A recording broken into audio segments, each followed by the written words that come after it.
The exchange was to take place in a busy tavern on the edge of the expanse. Countless drops were made there every day. The collector was handing over what looked like a first edition puck, fitting considering the annual tournament was occurring at the table behind him. The dome-like object could nestle in the palm and appeared to be made of some ancient wood. But this was no puck. It was placed safely in the hidden pocket of his satchel and tucked under his chair, waiting for the contact to arrive. At the tournament table, Bo looked her opponent in the eye, even though all she saw was darkness. Where her sight failed, her other senses heightened. She wrapped the cord around her wrist and attached it to her puck. She swung. Before the puck could gather momentum, it was split in two by her rivals. Bo thought quickly, and her sightless knowing recalled hearing the placement of a worn puck in a satchel close by. Reaching beneath her chair, she found it and in one movement slammed it down on the table with a smirk. But this was no puck. And all became blurred, a fuzzy picture, as though the scene was being sponged out. Time seemed to slow and shift. Bo, of course, saw none of this. "Did I win?" she said.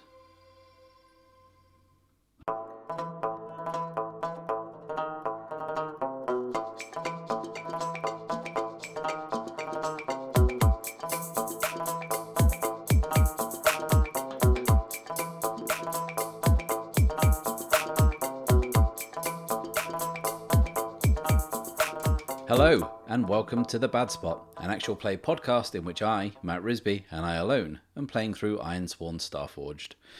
I hope you enjoyed the tale from the drift that opened up this episode. That was a submission from Gemma, Lise, Thornton, who just so happens to be my wife, which just goes to show that nepotism will absolutely get you anywhere in this world. And I would like to offer my eternal gratitude to her for submitting such a great piece, and also, if I can be sincere for a moment, her wholehearted support. She was rightly suspicious at first, wondering why I would plough so much time and energy into a new creative venture when I have so many creative ventures left unfinished. But now she is the show's biggest fan, and I just want to say that I could not have done this without her. If you want to write something for me to read at the top of the episode, then you don't have to be married to me. You just need to roll on the oracles and see what inspires you. Then get in touch via the details on screen now. And whilst I have you, why don't you leave a like, subscribe, and click the little bell icon so you can follow along with the campaign each and every week. And one last bit of housekeeping before we dive in. The Starforged Late Pledge Manager is now open. So if you missed out on the Kickstarter, you can jump on board. If you do, you'll immediately receive the remarkably complete preview edition that I'm using for this show. So if you weren't quick enough first time round, don't let it pass you by again. I'll put a link in the description for you to check out, and I heartily recommend that you do. So last week, Archer and Luna made their escape from the abandoned fortress of Paxton Hold. Archer managed to hail Griff for extraction, and Luna managed to stabilize Archer with a shot of adrenaline straight to the heart. As a battle rages between the Clanthorn fleet and Blake Sutton's fleeing convoy, the mighty dreadnought is disabled with a shot from a powerful subterranean surface-to-air laser, which allows Blake and her troops to make a desperate escape. Using this as a perfect distraction, Archer and Luna join Griff on board the Eclipse, with Archer swearing an iron vow to seek out the mystical superweapon the clans are fighting over, making it his quest to stop it falling into either side's hands. But as he does, they are rocked by incoming fire as two Clanthorn snub fighters engage the Eclipse in what might be somewhat of a one-sided dogfight. Okay, so I'm going to clear a few things up first. Last week, I talked a little bit about narrative debt, about how I like to say things willy-nilly in the moment and worry about paying them off later, with very little care about how I'm going to do that. And last week's episode ended with the revelation that the Eclipse was an unarmed ship, which I would like to say I found brilliantly memed over on the Ironsworn Discord by user Chimera245. So check this out. The little detail I love here is the little toaster Griff beeping around in the background. So yes, excellent work there. from the fan community. But that revelation was just a dramatic and cool way for me to leave you all hanging. But, and there is always a but, whilst I was looking at the rules for ship-to-ship combat, it specifically says on the ship asset card that our ship, the Eclipse, is armed. And also many of you got in touch to tell me this. So I went back to listen to the Session 0 where I was putting together the character and the world and also the ship. And when I describe it, I clearly say the Eclipse is modded for combat and that it can defend itself. So I've had a think and I have decided that yes, the Eclipse does have weapons and it can indeed defend itself. But what I'm going to say is that the Eclipse is not actually armed with any lethal armaments. It has got purely defensive weaponry. So weapons that won't blow a ship out of the sky, but will certainly disable it or slow it down. It's rubbish. I'm going to be clear about that. It is not an ideal situation. It is essentially like fighting SEAL Team 6 with a can of pepper spray. Not ideal, but at least it has something. So to break it down, I'm going to say the Eclipse has two ways of defending itself. First, I'm going to say that under each wing, Archer has what I'm calling surge blasters fitted. And they are short-range pulse weapons that essentially just overload the target with electrostatic energy. It won't fry an enemy completely, but it will certainly cause their kind of onboard systems to kind of glitch out and shut down, maybe for as much as a few minutes, depending on, of course, how big the ship is. And I'm also going to say that these are one and done. They are a one-shot deal. We have one shot with these. And maybe it's because they take hours to recharge or that they take a lot of power. But either way, they are one and done. Secondly, I'm going to say that we have the Eclipse fitted out with some dogfighting pursuit countermeasures, like a modern-day jet aircraft would have chaff and flare. So kind of stuff that we can shoot out the back that will kind of disrupt our pursuers and kind of mess with their targeting, or as John Mulaney might say, throw them off their rhythm. So we don't have a lot, but we do have something. And I hope that this firstly pays off the narrative debt, but also satisfies everyone who got in touch, who, unlike me, read the rules properly. Okay, so the first thing that's going to happen here is that we are going to have ourselves a good old-fashioned dogfight. And ship-to-ship combat in Ironsworn works very much like regular combat, where the first thing we do is enter the fray. So let's just have a look at the move and see how we're going to proceed. So looking at the options, we have a choice to make, because we could say that we're on the move, so rolling plus edge. We also could say that we're facing off against our foe, rolling plus heart, or we could say very much that we are caught in a trap or sizing up the situation and roll plus wits. So what feels the most appropriate? They all make narrative sense, but what I think I'm going to say that we're on the move, because that is the primary goal for Griff, Luna, and Archer, is for them to escape. And that was their primary goal before these ships even showed up to engage them. So we're going to be rolling plus edge. But before we do, we have to envision the objective and give it a rank. So I think that kind of a standard that we've established here in combat is that if we are outnumbered or outgunned or both, then it is dangerous. It could be formidable depending on the situation, but I think I'm going to say dangerous because our goal here is to escape. I think if this was a straight fight, and we had more combat options, then formidable would definitely work. But we're trying to get away, and like I said, our combat options are limited because we're in a spaceship. We can't ram the other ships out of the sky or kind of get out and throw rocks at them or whatever. So I'm going to say dangerous, because I think that with these limited options, Formidable combat could drag on, and for you at home, not be very interesting. So, let's name this. This is going to be Escape the Clan Thorn Snub Fighters, and it is going to be dangerous. So, firstly, we're going to roll the dice to enter the fray, and that is going to be rolling plus edge. Okay, so a miss. So on a miss, the fight begins with us in a bad spot. And that seems appropriate, that does. We're completely outmatched, we're facing off against superior firepower, and we're not even that maneuverable, really. So let's just describe what's happening. So Archer kind of leaps into the pilot seat and grabs the yoke. And he pushes a few buttons to take manual control of the ship back from Griff. He is at the helm, watching as the two snub fighters close in. And these are a bit like that drone that we fought back on Concord. They're kind of like silvery black with the bramble of thorns motif etched in rose gold across the ship. They're kind of V-shaped, like a kind of a stealth bomber, sleek and ready to rumble. I'd just like to say that Clan Thorn have a very consistent design aesthetic. It's very nice, very well thought out. The ships are lightly armed. Think with they have kind of ship-to-ship guns. They don't like carry a bunch of ordnance and bombs and missiles and stuff like that. They're designed to take down small ships, and they're maneuverable, and they are closing in on the Eclipse.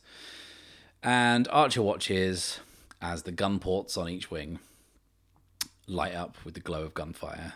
And that gunfire is incoming, and he is going to have to evade it. So we're in a bad spot, and we're not going to fight back. So what we're going to have to do here is react under fire. So we are definitely reacting to incoming fire by trying to evade it. So that is going to be definitely fleeing or dodging. So once again, we'll be rolling plus edge.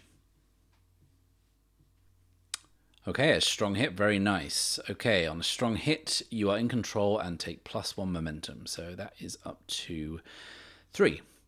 So Archer grabs the yoke and he kind of plunges it forward, sending the Eclipse nosediving back towards the planet's surface. And the flighters scream by in a blaze, with laser fire filling the air as they kind of screech past, narrowly missing the Eclipse as it drops out of their crosshairs. The two fighters kind of like overshoot by some considerable distance, and they have to swing back around to circle in on the Eclipse's tail. So Archer's reactions here have, and they're no doubt kind of fueled by that adrenaline that's still kind of pumping through his veins.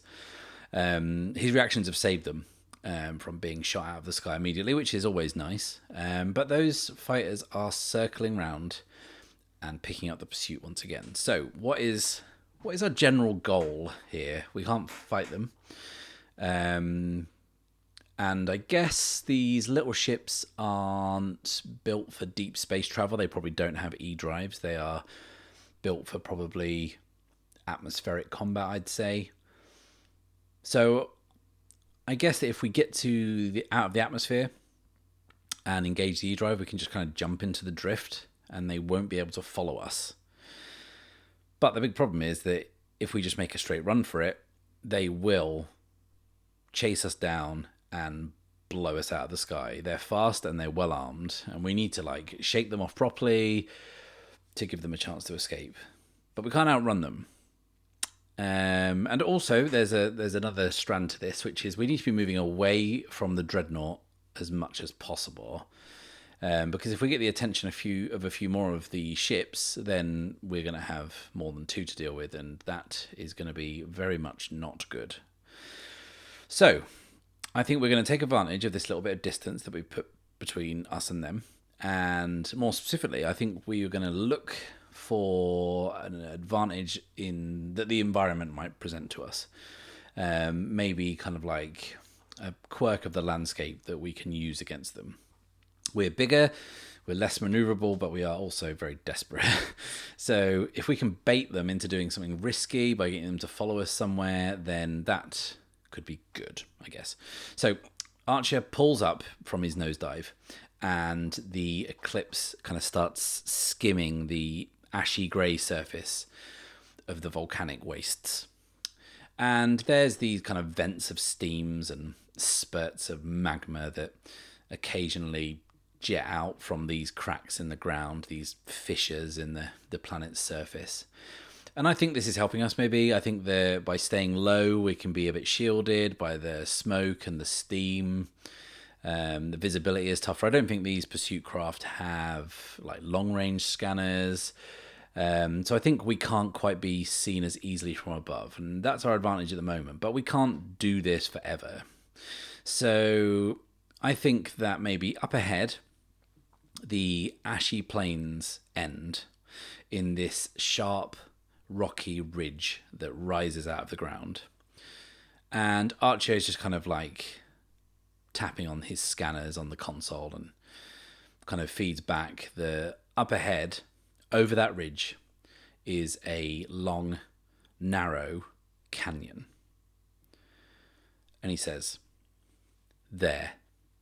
And he's kind of pointing Luna towards the scanner and continues. He says, we can lose them in there. And Luna is kind of looking at the scanner and kind of looking out of the back rear view where she can see the snub fighters gaining. And she says, Archer. And he says, I know.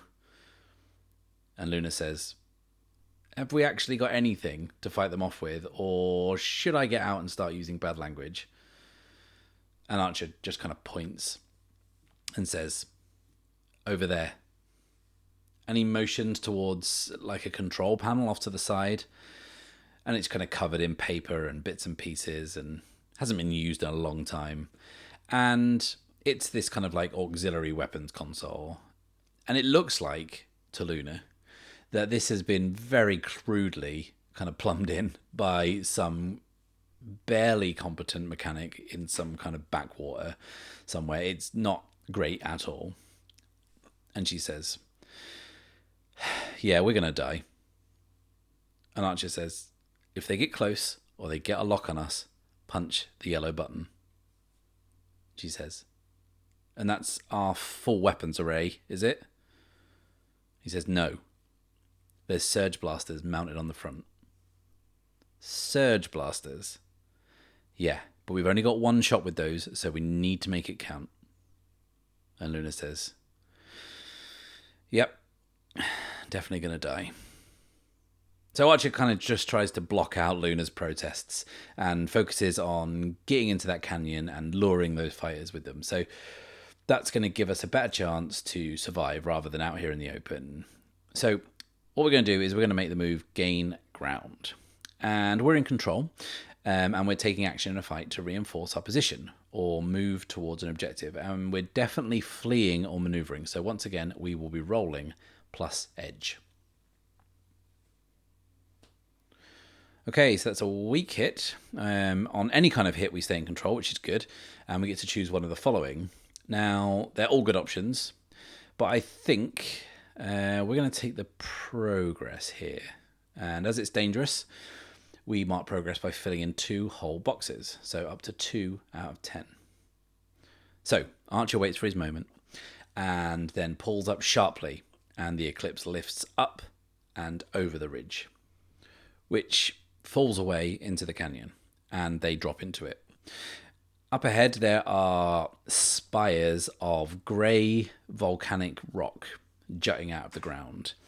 And there's these geysers, or geysers? Is it geysers or geysers? I'm going to say geysers. There's geysers of steam blasting up alongside the bright red rivers of lava that kind of crisscross the canyon floor. Up ahead, there are many more columns of rock, and they're kind of shrouded in smoke and ash. The Eclipse has really good scanners for hazardous environment because it's an exploratory craft, and Archer is pretty easily able to kind of plot a safe route ahead. Behind him, the snub fighters drop into the canyon.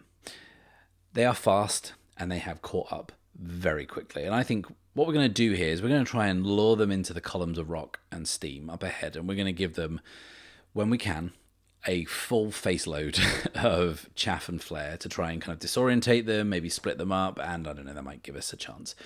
So I think we're going to gain ground again, but this isn't going to be plus edge, I think. I think we are very much, in this instance, coordinating a plan, studying a situation, and cleverly gaining leverage. So this is going to be rolling plus wits.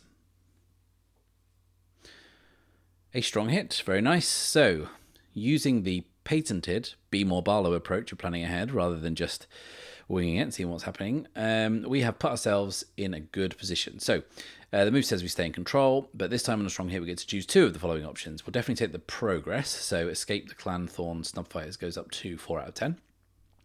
And I think that represents us kind of firmly taking control of the situation, dictating the terms of this pursuit by getting them to follow us into this kind of hazardous canyon. And I think the other option we're going to choose here, even though the momentum is very tempting, is the +1 on our next move. And that's because I think that what we're going to do next is we're going to use the environment to conceal us, then give them a blast of the old anti-pursuit countermeasures as they get close. That will teach them. So the eclipse slows slightly and begins to kind of slalom in and out of these tall, rocky columns. And that kind of allows the fighters to gain. And the closest fighter kind of unleashes a volley of fire, but it kind of misses the mark, with the targeting being much more difficult as the jets of steam continue to burst out of the cracks in the earth. And Archer turns the eclipse sharply around a bend. And his scanners have mapped the obstacles out ahead. And again, these fighters aren't equipped for this. So if he can just get them close enough, then maybe we can do something. And that's where we're going to make our next move. So I think that next move is going to be strike. And that's going to be us deploying the chaff and flare. If anyone doesn't know what that is, and I don't really know what it is, I don't fully understand it, but I believe that it's what real-life jet fighters kind of eject to throw off incoming missiles, but also it kind of disrupts radar and stuff like that, I think. Now, in our universe, I think that there's going to be like small capsules that eject behind the ship, and then they kind of detonate and they fill the air with static. As a defensive ploy, it is fairly effective, I would say. But in offensive terms, it's probably like the equivalent of throwing sand in someone's face. So it's not great, but that's what we're going to do here. So Archer turns this blind corner around the bend of the canyon and eases off on the throttle, expecting the fighters to appear any second. He motions for Luna to be ready on the button. And then the fighters are here. They are right on us, and we're going to strike. Attacking at distance, so rolling plus edge, and we have a +1 from the previous move. A weak hit. So we can mark progress twice. That takes us up to 8 out of 10.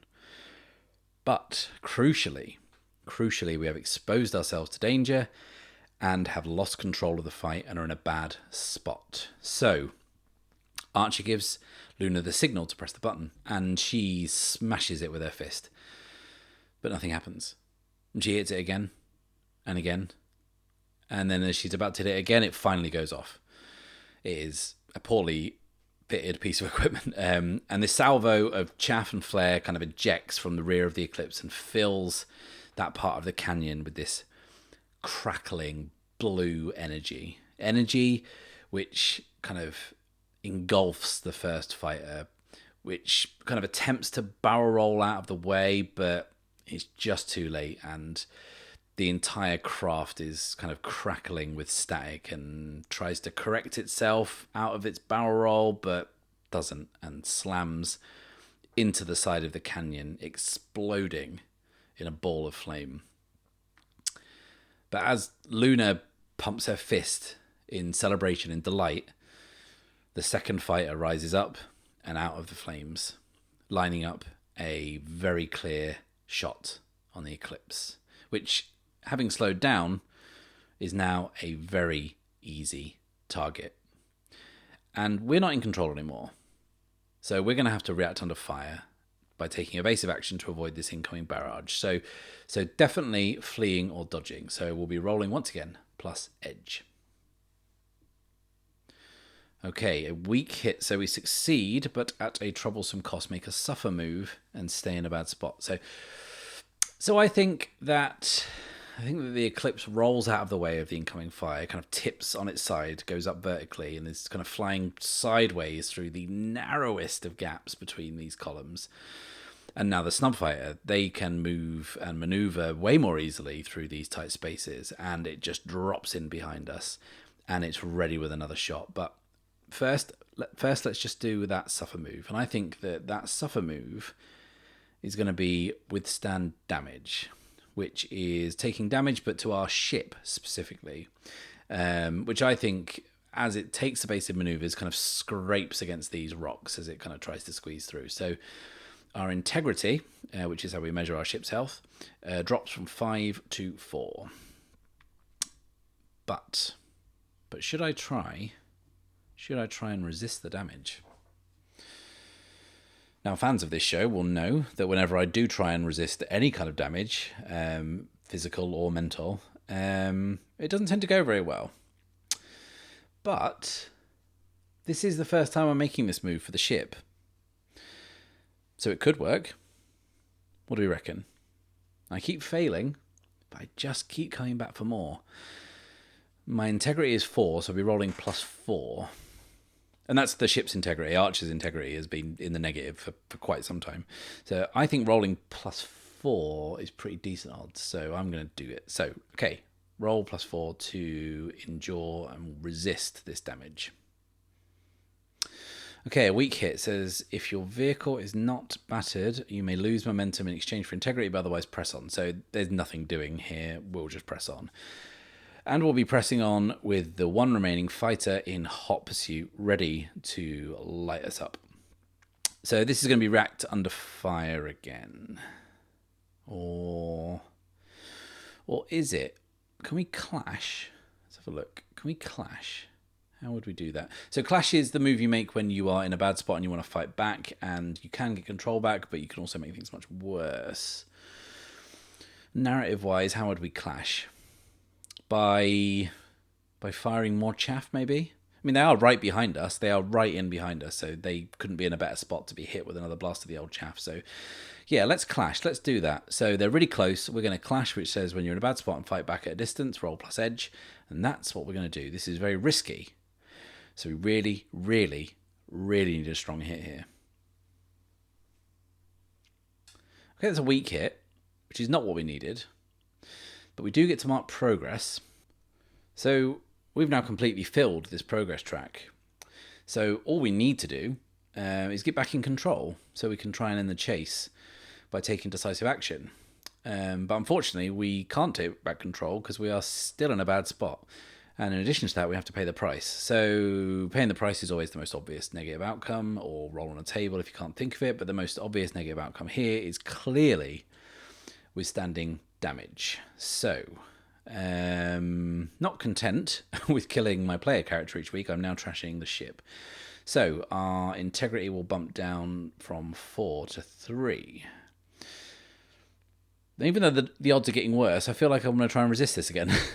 I won't do it again after this if this fails, but I definitely feel like this is worth doing. So, let's try and resist it, rolling plus integrity. Hello, a strong hit. That never happens. But I'm grateful it did. So I've got a choice on a strong hit. I can either bypass the damage or take some momentum. So our momentum's pretty low. But yeah, I think I'll bypass the damage. So I'll bump the integrity back up to 4. So what does this all look like? So we're flying tilted on the side, kind of squeezing through this narrow gap with the fighter right in behind us. And Luna punches the button again, and once more the space behind them erupts in this flash of blue static. But the fighter also gets off a volley of shots first and kind of slams into the Eclipse's hull. And a kind of a warning blares on Archer's control panel, and he kind of punches some buttons to kind of reroute some power until it stops. And luckily this was just a scratch. But they're going to need to do something quickly because the fighter is still on them. And the static from the chaff and the flare is fizzling out. So, once again, we're in a bad spot. What are we going to do? Our options are react under fire or clash. And both of those need a strong hit to get control back, because we need control to take decisive action to end the fight. Or a third option, now bear with me here, is you can take decisive action whilst in a bad spot. But if you do this, it's impossible to score a strong hit. Whatever you roll, you downgrade by 1. So you downgrade a strong hit to a weak hit and a weak hit to a miss. But the reason I'm tempted by this is because it's a progress move, and we've completely filled the track. So we just need to roll anything but a 10 on our dice, and we can escape with a setback rather than just dragging this out further. And, I'm never a fan of dragging things out, so that's what we're going to do. We're at 10 progress, so we are going to try and take decisive action. So anything other than a 10 on these 2 challenge dice will see us get out of this mess, but with a complication.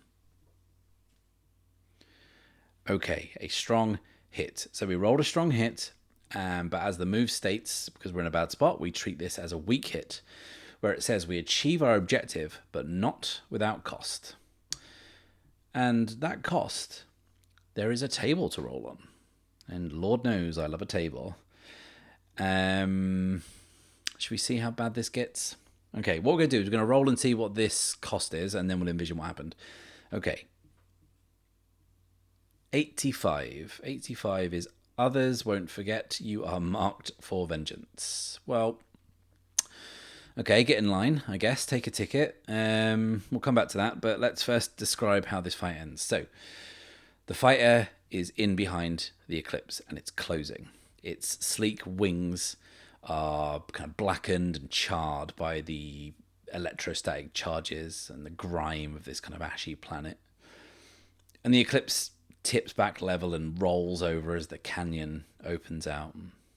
Archer sees that there's less cover, there's fewer places to lose their pursuer. They are once again an easy target. But this fighter is damaged, and how badly it's hard to tell, but Archer kind of figures it's worse than it looks, because otherwise they'd be dead right now. They had a clear shot, they could have taken it, and they could have blown us out of the sky very easily. So Archer's going to take advantage of whatever this is and try and end this. He brings the eclipse right down to the canyon floor, just a matter of meters above these oozing rivers of magma and geysers that belch out steam and white hot liquid into the air. There's nowhere to hide. The only card they have left to play is these surge blasters. If they can get a clear shot off, then that may well bring that fighter down for good. It's all they have, but they need to get in a good position to get a shot off, because it's a one and done. And that's when Archer sees up ahead a series of large mounds on the canyon floor. And this is a concentrated grouping of these geysers that have been blasting out these towering jets of white hot steam. But if you got hit by one of these blasts of steam, you would just be blown out of the sky. And that's where Archer is heading. And Luna joins Archer, looking out of the cockpit, and she sees him kind of plunge the thruster as they speed towards these mounds. And she says, "It was nice knowing you, I guess. Hold on to something." And the eclipse reaches the geysers, and as they erupt with incredible force, Archer weaves the ship between the blasts, which kind of rocks them to and fro, but he manages to hold it steady. Behind, the snub fighter has gained and is right on them. They cannot shake them. But as the jets of steam fall, Archer braces himself. He grips the yoke tightly and flies directly over the mouth of one of the geysers. And there's this low rumble. And then at the last split second, Archer rolls the Eclipse and kills the engine in one fluid movement. And the steam shoots up, barely missing them, and it forces the snub fighter around the other way, with the red-hot vapor separating the two ships. But as the Eclipse cut its engines, it hangs in the air, and the snub fighter hurtles ahead, swerving desperately to avoid another eruption, then another, and then Archer punches the engines into life again, and they go hurtling forward, and they close on the fighter that is desperately trying to avoid another blast of steam, whilst at the same time they're trying to swing round to re-engage the Eclipse. And that is when Archer gets close enough. That is when they can use the Surge Blasters. And these Surge Blasters, they are not accurate weapons. They are not kind of like precise in any way. They're like a shotgun. If you get close enough, you'll hit something. And the Eclipse is plenty close enough for this split second, and Archer pulls the trigger and then yanks back on the yoke. And he narrowly misses the smallest ship, which tumbles over and over and over as its systems are fried by the blast. Its tail spinning dangerously down towards the canyon floor, and it tries to right itself, and as the controls kick back in, it's still spinning, and it's in bad shape, and it just can't steer out of the spin as it falls helplessly towards the mouth of the biggest geyser. And Archer and Luna watch as there's this low tectonic groan followed by a powerful eruption of steam that engulfs the fighter and sends it spinning across the canyon, breaking it up into many, many scalding hot metal pieces that come to a rest some way off in the distance. Not wanting to hang around very much longer, the Eclipse climbs up and out of the atmosphere. This place, this planet, has brought them nothing but ash and pain. Archer punches the E-drive, and the stars are replaced once again with that swirling mesh of red and indigo as they jump into the drift. So, we've escaped. But remember, we rolled on that table when we ended the fight. Others won't forget. You are marked for vengeance. And what we're going to do here is something different. We're going to leave Archer and Luna, and we're going to return to the planet's surface. The Clan Thorn dreadnought is wrecked, kind of laying on its side, having crashed onto the surface many hours ago. The night has closed in, and the only illumination is coming from the rivers of lava, which give this dark landscape a deep orange glow. But there's also lights mounted on the guns of the Legion of Clan Thorn Bannersworn, who are scouring the battlefield, where a matter of hours ago they were outwitted and outmaneuvered by Blake Sutton, the leader of a cell of their bitter rivals, Clan Kraken. Their flagship has been brought down, and their fleet has been grounded. And for now, they search this planet for clues. Clues that may help them ascertain their enemy's next move. We see the armoured Bannersworn searching the underground hangar, discovering the immense ground-to-air emplacement that brought down the dreadnought, discovering the ships that didn't make it off-world, discovering the ships Blake abandoned. We see the Bannersworn moving in on the fortress of Paxton Hold. They move systematically between the buildings, the mess hall, the comm shed, the Great Hall. And then the Bannersworn move into the room housing the Iron Gate, its sinister blue light pulsing slowly. The soldiers filter in to look, filling the room. And then there's some shouting from the hall behind, and the soldiers fall in line and stand to attention. And I think it's time we met someone important. Pronouns. He, him. He enters the room, slowly, purposefully. The soldiers are stood to attention, but the fear is also palpable. The soldiers are armoured and masked, but the man who has just entered the room wears neither. He wears a long, double-breasted, deep red coat with the collar turned up, framing a pale-skinned face with high, sharp cheekbones and a slick of jet black hair. He is graceful. Amongst the heavily armoured and armed troops, he has an elegance that is out of place. He is also grim. His face is inscrutable.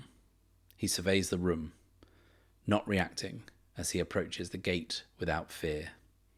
He stares at it, deep into its mysterious heart.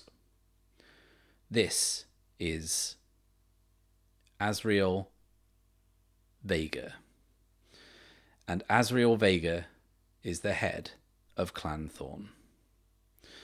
After a moment, one of his commanders joins him, visibly uneasy in the presence of the gate. "What's our next move, sir?" Vega doesn't answer. He just thinks. Then off to the left there is suddenly a commotion, and one of Vega's soldiers calls out, "Sir!" And Vega turns slowly to see a Bannersworn on his knees, next to a body laying at the base of the wall. He approaches slowly, deliberately, surveying every detail. The body belongs to a Kraken clan guard, badly injured. It would appear fatally so. The Bannersworn is feeling for a pulse. "It's faint, but this one's still with us." Vega stoops to one knee to inspect the guard. They are indeed badly hurt, but somehow barely alive. Their eyes creak slowly open, and through ragged breaths, they can just about manage a few words. "He opened it. You're too late."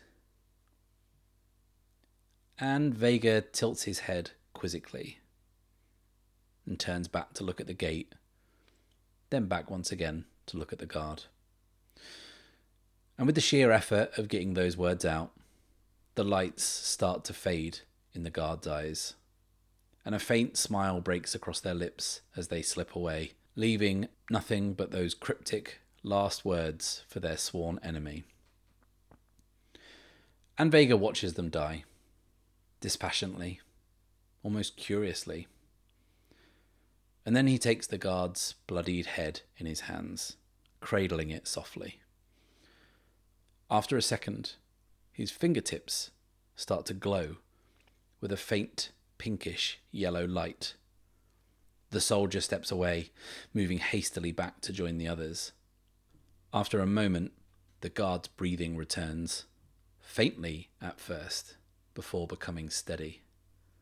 Their eyes open, wide, scared, suddenly aware of the predicament they're in. And then their eyes cloud and turn to a glassy black as they enter an open-mouthed, trance-like state. And Vega leans closer and whispers, "Now, let's start at the beginning, shall we?"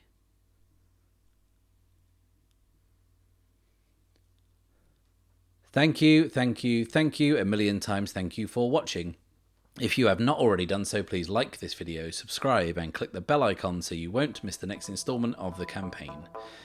I will be back next week, but until then, it is farewell and safe passage.